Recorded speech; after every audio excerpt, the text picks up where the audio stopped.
ಬಾಬಾ ಸಾಹೇಬರು ಹೇಳುವ ಹಾಗೆ ಕೌಂಟರ್ ರೆವಲ್ಯೂಷನ್ ಮಾಡ್ತಾ ಇದ್ದಾರೆ. ಶಬ್ದಗಳನ್ನ ಬಳಸಿ ನಮ್ಮ ಎಲ್ಲ ತಾಯಂದಿರನ್ನ ಅಪಮಾನಿಸಿದ. ಆದರೆ 2-3 ದಿನಗಳ ನಡುವೆ ಆಗಿರುವಂತಹ ಬದಲಾವಣೆಯನ್ನ ನಿರ್ಣಾಳಿಕೆಯನ್ನು ಹೊಂದಿ ಲಿಂಗಾಯತವನ್ನು ವಿರೋಧಿಸುತ್ತಿದ್ದಂಥವರು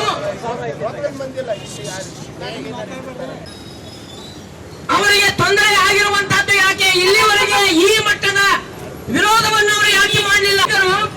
701 ವಿರಕ್ತರನ್ನ ಕಟ್ಟಿಕೊಂಡು ಈ ನಾಡಿನ ತುಂಬಿದ ಬಸವ ತತ್ವವನ್ನು ಪ್ರಸಾರ ಮಾಡಿದರು. ಆ ಹಿನ್ನೆಲೆಯಲ್ಲಿ ನಾಡಿನ ತುಂಬೆಲ್ಲ ಈ ಬಸವ ತತ್ವವನ್ನ ಪ್ರತಿಪಾದಿಸುವ ಹಿನ್ನೆಲೆಯಲ್ಲಿ, ಇದನ್ನ ಬೆಳೆಸುವ ಹಿನ್ನೆಲೆಯಲ್ಲಿ, ಇದನ್ನ ಸಂರಕ್ಷಿಸುವ ಹಿನ್ನೆಲೆಯಲ್ಲಿ ಶ್ರೀಗಳು ನಡೆದಾಡುವಾಗ ಅವರನ್ನು ಬೆಂಬಲಿಸಿದವರು ಯಾರೋ ನೀವು ಗಮನಿಸಬೇಕು.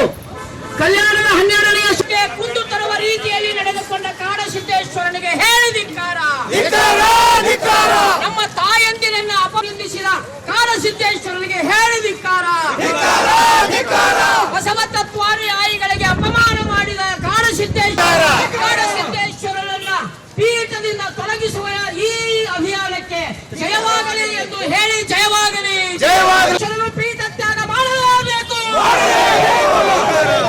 ಲಿಂಗಾಯತ ಪೀಠವನ್ನ ತೊರೆಯಲೇಬೇಕು.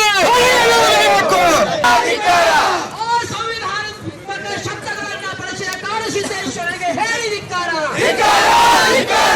ಅನಾಗರಿಕ ಕಾಡಸಿದ್ದೇಶ್ವರನಿಗೆ ಹೇಳಿದಿಕ್ಕಾರ. ಈ ನಾಡಿನ ಸಮಾನತೆಯ ಸಂಹಿತೆಯನ್ನ, ಬಸವ ಸಂಸ್ಕೃತಿ ಅಭಿಯಾನವನ್ನ ಅಪಮಾನಿಸಿದ ಕಾಡಸಿದ್ದೇಶ್ವರನಿಗೆ ಹೇಳಿದಿಕ್ಕಾರ. ಅಶ್ಲೀಲ ಶಬ್ದಗಳನ್ನು ಬಳಸುವುದರ ಮುಖಾಂತರ ಸ್ವಾಮಿತ್ವಕ್ಕೆ ಅನರ್ಹನೆಂಬುದನ್ನ ಆತ ಈಶ್ವರನಿಗೆ ಹೇಳಿದಿಕ್ಕಾರ. ಕಾಡಸಿದ್ದೇಶ್ವರನಿಗೆ ಧಿಕ್ಕಾರ. ಅಶ್ಲೀಲ, ಅನಾಗರಿಕ, ಅನುಚಿತ ಶಬ್ದಗಳನ್ನು ಬಳಸುವ ಕಾಡಸಿದ್ದೇಶ್ವರರು